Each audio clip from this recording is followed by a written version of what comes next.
আশিক ও কাকুলি ছোটবেলা থেকেই বন্ধু। একসঙ্গে স্কুল, কলেজ সব জায়গায় তারা ছিল একে অপরের ছায়া। সময়ের সঙ্গে বন্ধুত্ব ভালোবাসায় বদলে যায়। আশিক একটি চাকরি পেয়ে অন্য শহরে চলে যায়।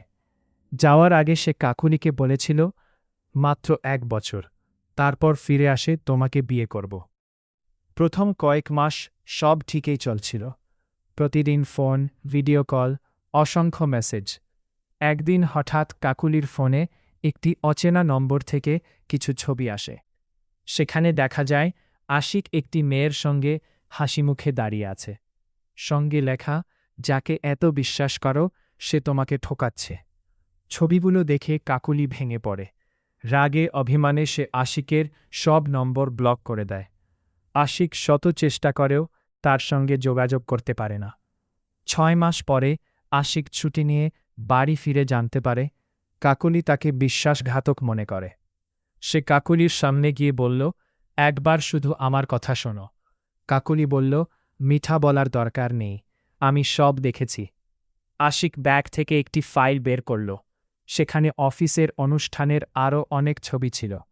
যে মেয়েটিকে নিয়ে ভুল বোঝাবুঝি হয়েছিল সে ছিল আশিকের টিম লিডার। অফিসের সবাই সেই ছবিতে ছিল, কিন্তু কাকলির কাছে শুধু কেটে রাখা একটি ছবি পাঠানো হয়েছিল। কাকলির চোখ দিয়ে পানি পড়তে লাগল।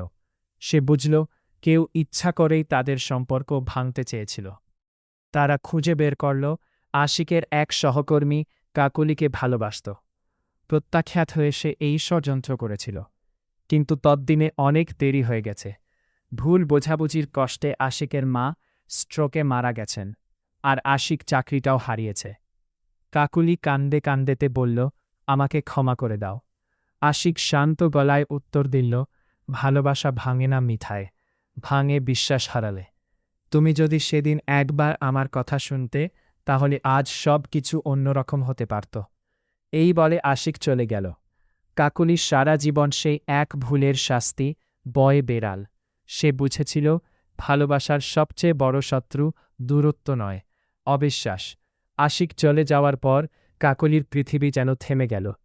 প্রতিদিন সে আশিকের বাড়ির সামনে গিয়ে দাঁড়াত, কিন্তু আশিক আর ফিরে আসত না।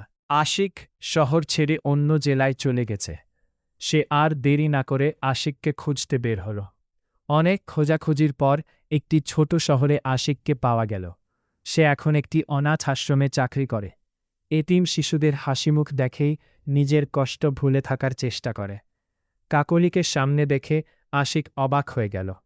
কাকুলি কান্দে কান্দেতে বলল, আমি জানি আমি বড় ভুল করেছি, কিন্তু আমাকে আরেকটা সুযোগ দাও।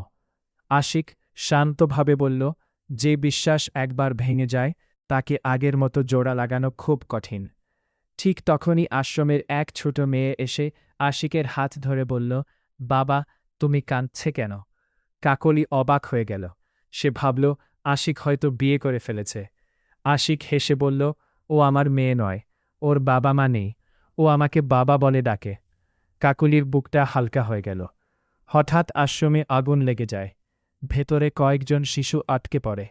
এক মুহূর্ত দেরি না করে আশিক আগুনের মধ্যে ঢুকে একে একে সব শিশুকে বের করে আনে। শেষ শিশুটিকে বাঁচাতে গিয়ে তার নিজের শরীরের অনেকটা অংশ পুড়ে যায়। হাসপাতালে শুয়ে আশিক যখন চোখ খুলল, তখন দেখল কাকলি তার পাশেই বসে আছে। কাকলি বলল, আজ বুঝলাম তুমি শুধু আমাকে নয়, সবাইকে ভালোবাসতে জানো। যদি কখনো আমাকে ক্ষমা করতে পারো, আমি সারা জীবন তোমার পাশে থাকতে চাই। আশিক কিছুক্ষণ চুপ করে থেকে বলল, ক্ষমা করতে পারি, কিন্তু অতীত ভুলতে সময় লাগবে। যদি সত্যিই থাকতে চাও তাহলে প্রমাণ করে দেখাও। কাকলি চোখের জল মুছে বলল, আমি অপেক্ষা করব, যতদিন লাগবে ততদিন। হাসপাতালের জানালার বাইরে তখন নতুন সূর্য উঠছিল। তাদের সম্পর্ক যেন নতুন করে শুরু হওয়ার একটি সুযোগ পেল।